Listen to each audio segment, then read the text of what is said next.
حدیث بخاری جلد اول میں مرکوز ہے کہ ایک روز حضرت جبرائیل امین علیہ السلام سے نبی کریم صلی اللہ علیہ وآلہ وسلم نے فرمایا، جبرائیل تم دنیا کے درختوں کے پتے، ریت کے ٹیلوں کے ذرے اور انسانوں کے ثواب اور گناہ گنتے ہو؟ حضرت جبرائیل امین علیہ السلام نے کہا کہ میں دنیا کے سارے درختوں کے پتے گن سکتا ہوں، پانی کے قطرے اور ریت کے سارے ذرے گن سکتا ہوں، دنیا میں لا تعداد انسانوں کے گناہ اور ثواب بھی گن سکتا ہوں، لیکن جو آپ کا امتی یہ عمل کرتا ہے اس شخص پر پروردگار عالم کی رحمتوں اور برکتوں کی تعداد اور ثواب نہیں گن سکتا۔ اللہ تعالیٰ اس پر بے پناہ رحمتیں نازل فرماتا ہے جس سے اس کے گناہ صاف ہو جاتے ہیں، اور جب وہ مرتا ہے تو یہ عمل اس کے لیے نور بن جاتا ہے، اور یہ نور جنت میں اس کی پیشانی پر نمایاں ہوگا۔ بسم اللہ الرحمن الرحیم۔ السلام علیکم ورحمۃ اللہ۔ محترم ناظرین، حضرت ابو ہریرہ رضی اللہ تعالی عنہ سے مروی ہے، فرماتے ہیں اللہ تعالیٰ کی قسم جس کے سوا کوئی عبادت کے لائق نہیں، میں بھوک کی وجہ سے اپنا پیٹ زمین پر رکھتا تھا اور کبھی میں بھوک کی وجہ سے اپنے پیٹ پر پتھر باندھتا تھا۔ ایک روز میں لوگوں کے راستے پر بیٹھا جس سے وہ باہر آتے تھے، حضرت ابو بکر صدیق رضی اللہ تعالی عنہ وہاں سے گزرے۔ میں نے آپ سے قرآن مجید کی ایک آیت کے متعلق پوچھا، ان سے آیت کے متعلق پوچھنے کا مقصد یہ تھا کہ وہ مجھے کچھ کھلا کر سیر کر دیں، انہوں نے ایسا نہیں کیا۔ پھر حضرت عمر فاروق رضی اللہ تعالی عنہ میرے پاس سے گزرے، ان سے بھی میں نے قرآن مجید کی آیت کے متعلق پوچھا، ان سے بھی آیت کے متعلق پوچھنے کا مقصد یہ تھا کہ وہ مجھے سیر کر دیں، وہ بھی گزر گئے اور انہوں نے میری حاجت کو پورا نہ کیا۔ پھر نبی کریم صلی اللہ علیہ وآلہ وسلم میرے پاس سے گزرے، آپ نے مجھے دیکھا تو تبسم فرمایا، میرے اندر بھوک کی جو شدت تھی آپ اس کو سمجھ گئے اور آپ نے میرے چہرے کے آثار کو بھی بھانپ لیا۔ پھر آپ نے فرمایا، ابو ہریرہ، میں نے عرض کیا لبیک یا رسول اللہ صلی اللہ علیہ وآلہ وسلم۔ آپ نے فرمایا میرے ساتھ آؤ۔ آپ چل پڑے اور میں آپ کے پیچھے پیچھے چلنے لگا۔ آپ نے گھر میں داخل ہونے کے لیے اذن طلب کیا، مجھے بھی اجازت مرحمت فرمائی اور اندر داخل ہوئے۔ آپ کو ایک پیالے میں دودھ نظر آیا، آپ نے فرمایا یہ دودھ کہاں سے آیا ہے؟ اہل خانہ نے عرض کیا یہ دودھ فلاں شخص نے بطور ہدیہ آپ کی خدمت اقدس میں پیش کیا ہے۔ آپ نے فرمایا ابو ہریرہ، میں نے عرض کیا یا رسول اللہ صلی اللہ علیہ وآلہ وسلم، میں حاضر ہوں۔ آپ نے فرمایا اصحاب صفہ کے پاس جاؤ اور انہیں میرے پاس لاؤ، اہل صفہ اسلام کے مہمان ہیں، وہ اہل و عیال اور مال و دولت سے آزاد ہیں۔ اگر حضور نبی کریم صلی اللہ علیہ وآلہ وسلم کی خدمت میں صدقہ کا مال آتا تو آپ وہ سارا مال ان کے پاس بھیج دیا کرتے تھے اور خود اس سے کچھ بھی نہ لیتے تھے، اور اگر آپ کے پاس کچھ مال بطور ہدیہ آتا تو مجھے یہ بات ناگواری گزری۔ میں نے اپنے دل میں کہا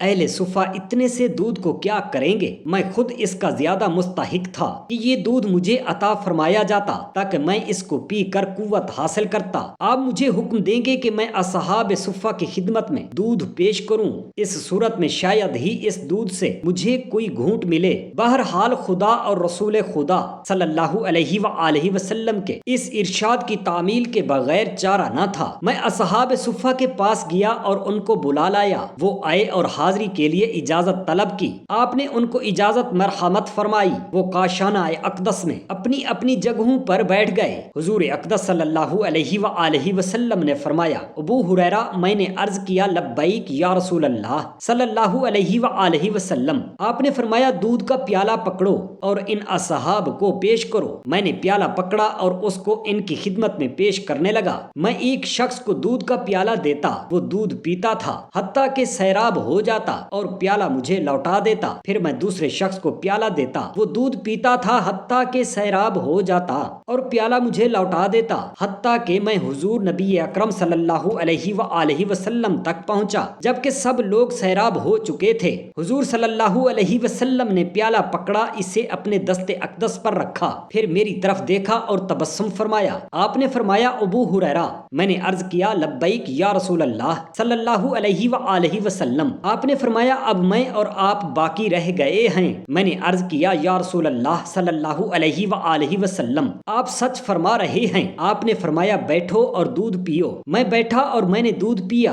آپ نے فرمایا اور پیو۔ میں نے اور پیا۔ آپ مسلسل فرماتے رہے اور پیو، حتیٰ کہ میں نے عرض کیا اس ذات کی قسم جس نے آپ کو حق کے ساتھ مبعوث مرکوز فرمایا ہے، میں مزید پینے کی گنجائش نہیں پا رہا۔ آپ نے فرمایا پیالہ مجھے دو۔ میں نے پیالہ آپ کی خدمت اقدس میں پیش کیا۔ آپ نے خدا تعالی کی حمد و ثنا کی اور بسم اللہ پڑھ کر بچا ہوا دودھ نوش فرما لیا۔ جب آدمی خود پیاس کی شدت سے نڈھال ہو رہا ہو تو وہ پانی کے ایک ایک گھونٹ کے لیے سب کچھ کرنے کو تیار ہوتا ہے، لیکن حضور نبی اکرم صلی اللہ علیہ وآلہ وسلم نے ایسی صورتحال میں اپنی امت کے لیے ایک نرالا نمونہ چھوڑا ہے۔ حضرت ابو قتادہ رضی اللہ تعالی عنہ سے مروی ہے، فرماتے ہیں حضور نبی کریم صلی اللہ علیہ وآلہ وسلم نے خطبہ ارشاد فرمایا اور دوران خطبہ آپ نے ارشاد فرمایا تم شام کو بھی اور رات کو بھی سفر جاری رکھو گے اور انشاءاللہ کل صبح تک تم پانی تک پہنچو گے۔ لوگ چل پڑے، کسی کی طرف توجہ نہ تھی۔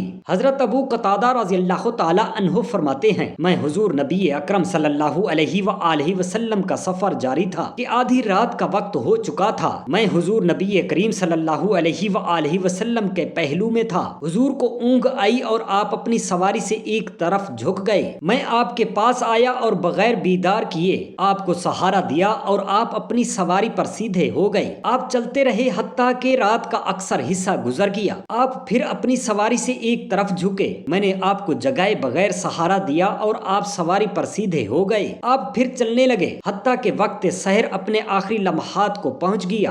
آپ پھر سواری سے ایک طرف جھکے۔ اس بار کا جھکاؤ پہلے دونوں بار کے جھکاؤ سے سخت تھا اور قریب تھا کہ آپ سواری سے نیچے آ جاتے۔ میں آپ کے پاس گیا اور آپ کو سہارا دیا۔ آپ نے سر اقدس اٹھایا اور فرمایا کون ہے؟ میں نے عرض کیا ابو قتادہ ہوں۔ آپ نے فرمایا تم کب سے اس طرح میرے ساتھ چل رہے تھے؟ میں نے عرض کیا میں رات سے مسلسل اسی طرح آپ کے ساتھ چلتا رہا ہوں۔ آپ نے فرمایا اللہ تعالیٰ تمہیں اپنے حفظ و امان میں رکھے، تمہارے اس فعل کے عوض کے تم نے خدا کے نبی کی حفاظت کی ہے۔ پھر آپ نے فرمایا کیا تمہارا کیا خیال ہے کہ ہم لوگوں کی نظروں سے اوجھل ہو گئے ہیں؟ پھر آپ نے پوچھا کیا تمہیں کوئی شخص نظر آ رہا ہے؟ میں نے عرض کیا یہ ایک سوار ہے۔ پھر میں نے عرض کیا یہ ایک سوار اور ہے، حتیٰ کہ ہم اکٹھے ہو گئے۔ ہم 7 سوار تھے۔ راوی کہتے ہیں حضور نبی اقدس صلی اللہ علیہ وآلہ وسلم شام کو راستے سے ایک طرف ہٹ کر استراحت فرما ہو گئے۔ پھر آپ نے فرمایا ہماری نماز کا خیال رکھنا۔ سب سے پہلے جس کی آنکھ کھلی وہ خود حضور نبی کریم صلی اللہ علیہ وآلہ وسلم ہی تھے اور اس وقت سورج طلوع ہو چکا تھا۔ ہم خوف زدہ ہو کر اٹھ کر کھڑے ہو گئے۔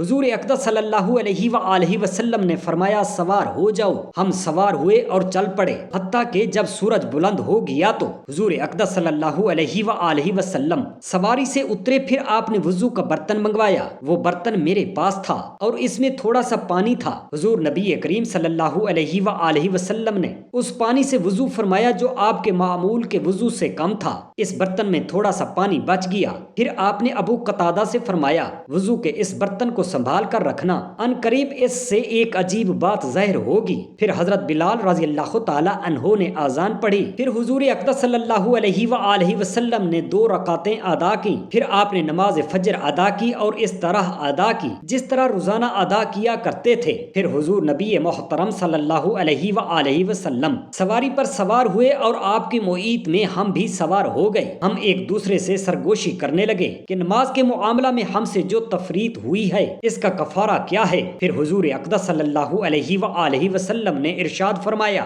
کیا تمہارے لیے میری ذات میں عمدہ نمونہ نہیں ہے؟ آپ نے فرمایا نیند کے سبب نماز فوت ہونے میں تفریط نہیں ہے۔ تفریط تو یہ ہے کہ انسان بلا عذر نماز ادا نہ کرے حتیٰ کہ اگلی نماز کا وقت داخل ہو جائے۔ جس کی اس طرح نماز رہ جائے اس کی جب آنکھ کھلے تو اس نماز کو ادا کر لے اور جب اگلا دن آئے تو نماز کو اس کے اصلی وقت میں ادا کرے۔ پھر حضور نبی کریم صلی اللہ علیہ وآلہ وسلم نے فرمایا تمہارا کیا خیال ہے کہ لوگوں نے کیا کیا ہوگا؟ پھر آپ نے خود ہی فرمایا جب صبح ہوئی تو لوگوں نے رسول اللہ صلی اللہ علیہ وآلہ وسلم کو موجود نہ پایا۔ حضرت ابو بکر و عمر رضی اللہ تعالی عنہما نے فرمایا حضور کی ذات سے یہ ممکن نہیں کہ وہ تمہیں پیچھے چھوڑ کر خود آگے نکل جائیں۔ کچھ لوگوں کا کہنا تھا کہ حضور آگے تشریف لے گئے ہیں۔ حقیقت یہ ہے کہ لوگ اگر ابو بکر و عمر رضی اللہ تعالی عنہما کی اطاعت کریں گے تو حقیقت کو پا لیں گے۔ ہم لوگوں کے پاس اس وقت پہنچے جب دن کی روشنی ہر سو پھیل گئی تھی اور ہر شے گرم ہو چکی تھی۔ لوگ کہہ رہے تھے یا رسول اللہ صلی اللہ علیہ وآلہ وسلم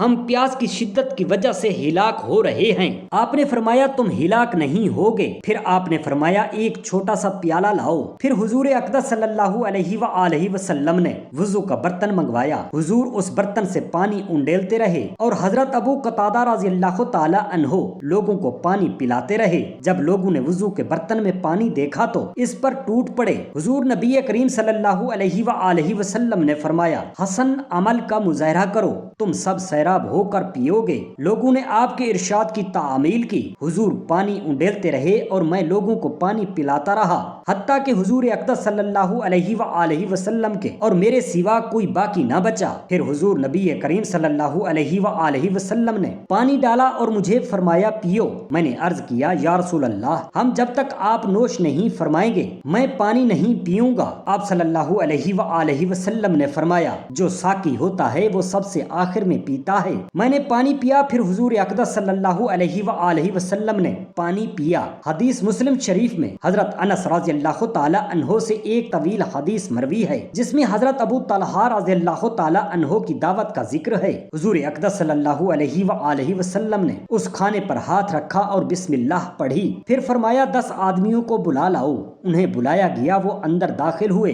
آپ نے فرمایا بسم اللہ پڑھو اور کھاؤ۔ انہوں نے کھانا کھایا حتیٰ کہ 80 آدمیوں کو آپ نے اسی طرح کھانا کھلایا۔ پھر اس کے بعد حضور نبی کریم صلی اللہ علیہ وآلہ وسلم نے اور اہل خانہ نے کھانا کھایا اور کچھ جھوٹا بچ گیا۔ ایک روز حضرت جبرائیل امین علیہ السلام سے نبی کریم صلی اللہ علیہ وآلہ وسلم نے فرمایا جبرائیل تم دنیا کے درختوں کے پتے، ریت کے ٹیلوں کے ذرے اور انسانوں کے ثواب اور گناہ گنتے ہو؟ حضرت جبرائیل امین علیہ السلام نے کہا کہ میں دنیا کے سارے درختوں کے پتے گن سکتا ہوں، پانی کے قطرے اور ریت کے سارے ذرے گن سکتا ہوں، دنیا میں لا تعداد انسانوں کے گناہ اور ثواب بھی گن سکتا ہوں، لیکن جو آپ کا امتی آپ صلی اللہ علیہ وآلہ وسلم پر درود شریف بھیجتا رہتا ہے اس شخص پر پروردگار عالم کی رحمتوں اور برکتوں کی تعداد اور ثواب نہیں گن سکتا۔ اللہ تعالیٰ اس پر بے پناہ رحمتیں نازل فرماتا ہے جس سے ان کے گناہ صاف ہو جاتے ہیں، اور جب وہ مرتا ہے تو یہ عمل اس کے لیے نور بن جاتا ہے اور یہ نور جنت میں اس کی پیشانی پر نمایاں ہوگا۔